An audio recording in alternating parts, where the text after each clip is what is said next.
Alors en fait, tout dépend, parce que ça, c'est un point justement que je voulais aborder. C'est pas parce qu'on est HP qu'on va mal. Ça, c'est un point, qu'il faut dire. Il y a des, personnes qui ont un haut potentiel intellectuel qui le vivent très bien, très, très bien. Donc c'est vrai que souvent on a le retour et c'est ce qu'on reproche aux études scientifiques, c'est que les études scientifiques sur les hauts potentiels, elles sont faites principalement sur des personnes qui consultent. Donc quand on consulte, c'est qu'il y a quelque chose qui ne va pas. Mais elles ne sont pas faites sur les gens, du coup, qui consultent pas parce que, les scientifiques, les psychologues, les chercheurs ne rencontrent pas ces gens-là puisqu'ils ne les voient pas en cabinet, ils les voient, nulle part. Il y a beaucoup aussi de hauts potentiels qui ne sont pas diagnostiqués, donc c'est vrai que ça, c'est pas, oui, c'est pas le plus représentatif, en fait. Donc quel accompagnement il peut y avoir, ça va vraiment dépendre de vos difficultés. C'est-à-dire que si vous allez très bien, vous n'êtes pas obligé d'avoir un accompagnement, tout ça parce que vous êtes à haut potentiel. Par contre, si effectivement vous avez des difficultés, il n'y a pas un type d'accompagnement en particulier pour les hauts potentiels. Par contre, c'est vrai que ça peut être bien de choisir un psychologue qui a une certaine sensibilité à ça, qui a des connaissances. Ça permettra, déjà de faciliter la création du lien, de vous sentir mieux compris peut-être aussi et d'avoir quelqu'un en face qui sait, de quoi vous allez lui parler. C'est quand même une spécificité, le haut potentiel, on le voit à l'école, mais on le voit pas plus, qu'autre chose et même parfois moins. Donc tous les psychologues ne sont pas forcément, hyper, formés, disons, au potentiel intellectuel. Mais c'est vrai que, hem, il peut y avoir des difficultés et dans ces cas-là, oui, il peut y avoir besoin d'un suivi psychologique, mais qui va être totalement adapté à vos besoins à vous. Il n'y a pas un modèle type de suivi. C'est vraiment, vous chez vous, ça peut peut-être déclencher, un perfectionnisme, beaucoup trop présent. Donc dans ces cas-là, on travaillerait là-dessus. Ça peut déclencher aussi une anxiété très présente parce qu'il faut savoir que les hauts potentiels ont quand même une certaine forme de lucidité sur soi, les autres et le monde qui peut parfois, générer des angoisses. Parce que quand on a conscience plus, de tout ce qui se passe dans le monde, surtout actuellement, ça peut créer des angoisses, plus vives que chez les autres. Donc du coup, oui, il peut y avoir besoin d'un accompagnement, mais qui sera vraiment et qui se doit d'être adapté à vous, à votre problématique et surtout, voilà, on est tous différents, même les hauts potentiels sont tous différents entre eux. Ça d'ailleurs, oui, c'est un point qu'on n'a pas abordé, mais en fait, il y a 2 types de hauts potentiels. Il y a les hauts potentiels, laminaires.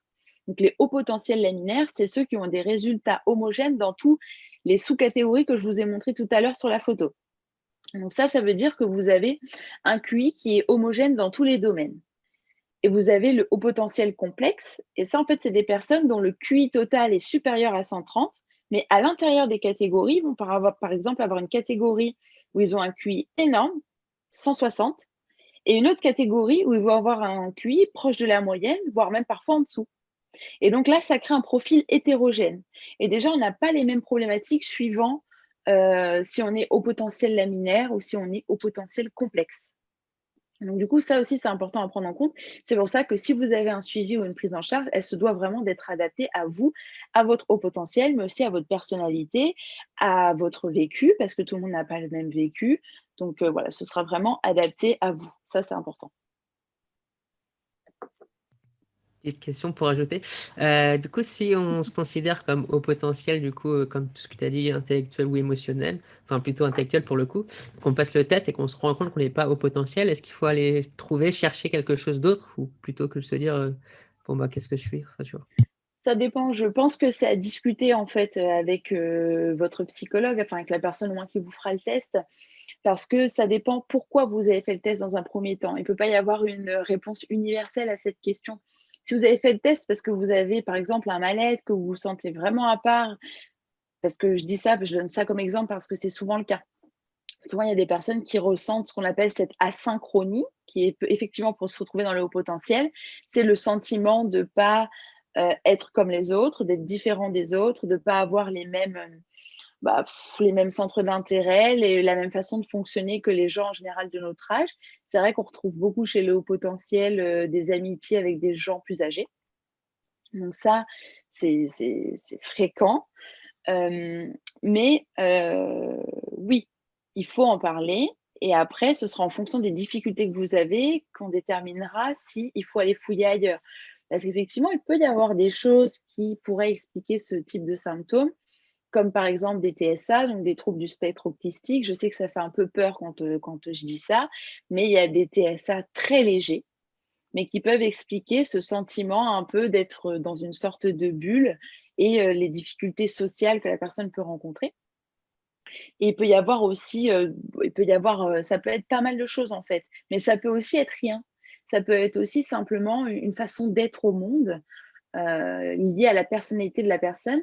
Il faut rappeler quand même que la personnalité, c'est la construction, de tout ce qu'on a vécu jusqu'à maintenant en fait, hein, même à l'intérieur du ventre de notre mère, on a déjà un vécu, on a déjà des ressentis, on a déjà des émotions et ensuite, la construction de notre personnalité, elle est vraiment influencée par toutes les interactions qu'on aura avec les autres, avec nos parents, la façon dont nos parents vont prendre soin de nous, enfin, tout le vécu qu'on va avoir. Donc peut-être que c'est juste, en fait, c'est juste des traits qui font partie de votre personnalité, que c'est comme ça que vous vous êtes construit. Alors après, ça peut être important pour vous de comprendre pourquoi aujourd'hui vous fonctionnez comme ça et que s'il y a des types de fonctionnement qui vous dérangent, de les changer. Dans ces cas-là, c'est un travail à faire. On peut travailler sur le pourquoi, chercher à comprendre pourquoi c'est là, qu'est-ce qui explique ça. Et ensuite, on peut travailler sur mobiliser un mouvement, engager un mouvement vers un changement, vers une évolution, un changement de paradigme, une façon de fonctionner différente qui vous conviendra mieux, qui vous posera moins de problèmes dans votre vie quotidienne. Mais c'est pas forcément une pathologie, en fait, c'est ça que je veux dire. Il y a pas forcément, du pathologique. On peut se sentir différent, on peut se sentir à part, on peut avoir du mal dans certains domaines.